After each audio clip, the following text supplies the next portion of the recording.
this is a lovely big bunny. Wait, don't eat the bunny. The nice big fluffy bunny that I ordered off of Etsy from Silvia at TrendyWreathHouse. If you guys don't know her, her and Dina do. Wait, stop trying to eat our bunny, you jerk. They do incredible in-person and virtual workshops, and I've taken a few of them now, and I love them. They're so educational, and honestly, they're just a hoot to watch. And she stocked this super adorable, it's very fuzzy bunny, really lightweight, but it's a big boy. I want to say it's like 20 something inches. So our clearance wreaths that we got from Hobby Lobby are 24 inches. So that is not gonna fit. So we have a few options. We have the option to let Moose check out this bunny. He's not a toy. No, we don't. Oh, thank you. That's nice kisses. You give the bunny kisses. That's very nice of you. So we have a few options here. We could not use a wreath at all, or we could do something where like maybe we stack the wreaths and make it like a super big one, something like that. We also have the option to use a swag if we had a swag. I don't have a swag. I have wreaths. So since I have an extra one I can play with, I want to show you guys something I learned on the internet. Here's the thing. These are 24 inches. These are, again, if you guys missed it from our haul, these were from Hobby Lobby Christmas clearance, and there's two layers or depths, I guess, if you want to count that way, and it makes it for an extra strong wreath. But we can use our muscles. I should have just had Moose sit on it or something, and we're slow. You can't tell. I am slowly shaping this into a more narrow oval shape. Look how close it is now with the bunny ears up there, and we're pretty much at the bottom. It's probably right about at the same height. And so now it's the right height, and we haven't even fluffed this now oval-ish shaped wreath. So once it's fluffed, once we get our deco mesh and our ribbons and filler and everything, and it will be perfectly sized, I think. We'll find out. Oh my goodness, thanks Moose, you're helping me. Okay. Yeah, thanks. Oh, well, I just gotta check too. All right, we got brood. You should have 8 rolls of ribbon in here, buddy. We're getting festive for spring. Oh, okay, well, I'm just gonna let you have that paper. Excuse me. Well, Wally, you jerk. Let me show everybody our ribbons. Wally, you jerk. All right, we got spring ribbons from Miss Cayce's in Texas. We have green and pink and yellow and more greens.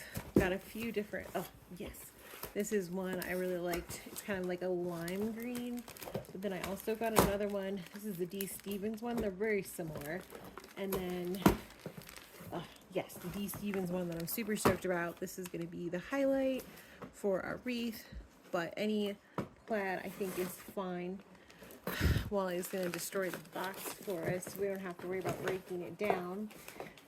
And since I know I have a lot of pink flowers for my ribbon, or for my base, we're going to be adding a couple different types of pink. So we have like a Dupioni. These are the D. Stevens ones, and then this one. Wally, don't take the ribbon. That's rude. This is kind of nice woven one. I like that one. And then this was a different one. Yeah, I don't know who makes this one, but it's cool. We have some different textures in here. I know they're going to look great together, especially with some pink flowers. Moose is napping while he's napping on the couch. So this is what the wreath looks unfluffed. And then, granted, this has been reshaped, but look how much of a difference fluffing makes. It adds a lot of volume and makes it easier for us to attach things like the ribbon, which is going to help kind of as a filler, but also as something just to attach all your extras and flowers and stuff to. So making little tubes that roll into each other. This particular mesh is about 18 inches cut long, and then it rolls up into what you saw there as little tubes. And what we're doing here is essentially using this as our kind of more cheap and affordable, and more importantly, lightweight filler. And if you've seen any of my other videos, you're probably tired of hearing this, but for those who don't know, treat it like a floral arrangement. What you do to one side, you do to the other side, and just go till your heart's content. This is what one roll of the mesh looks like. This is clearance mesh from Christmas, so it's white with a little iridescent, which I thought was perfect for spring. For my liking, I needed a little bit more, so I added an additional about half a roll added on, and we're not trying to cover the greenery completely, but we're definitely trying to make sure that there's no space that's clearly empty. And now look how much better our bunny fits on there, and this is just the mesh. Before we add flowers, I went ahead and got some silver floral wire. If you had green, that's probably better, but we're going to use them just to secure our bunny in so that way he holds up really well. When you're making these, you want to get the bigger stuff in first, which brings me to our florals. These are florals mostly from Hobby Lobby from projects years ago when I made this Featherington-inspired Bridgerton tablescape, which I absolutely loved. There's a whole blog post and videos about it, but I've been keeping these flowers. I've reused them a little bit here and there, but I was like, let's use them. Let's put them on display. And the biggest ones in the bunch that I want to use are these lilies. So they're going to be like our secondary focals for the wreath. So the bunny is going to be the first, obviously, because it's the largest. But then we're going to figure out where we strategically want lilies, where we want our big bow. And that's where you want to start and build out from there. So I like the idea of having the bunny kind of almost looking like he's sort of looking towards the bow. And I always like to start with my largest ribbons first. There are a million tutorials out there on how to make bows, but I will say I've got a little spoiled now that I'm using the more premium designer ribbon whenever budget allows, because like you can see how stiff it is and how well it holds its shape. I mean, that is just a game changer when you're putting things together, especially when you know it's going to be outside. So I would say if your budget allows for it, get yourself some Farrisilk, some D. Stevens. It makes a big difference in your designs.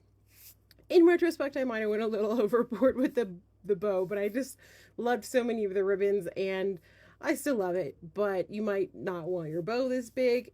You do you. It's your design. This is just concept and inspiration.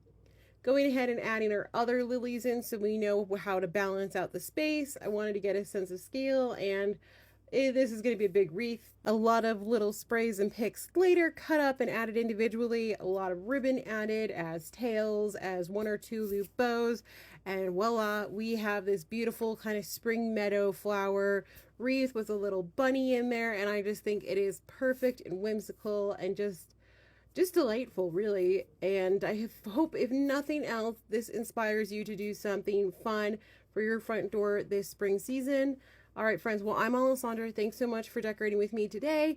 If I can be of any assistance, don't hesitate to drop a question or comment down below, and we'll see what we can do to help. All right, friends. Bye.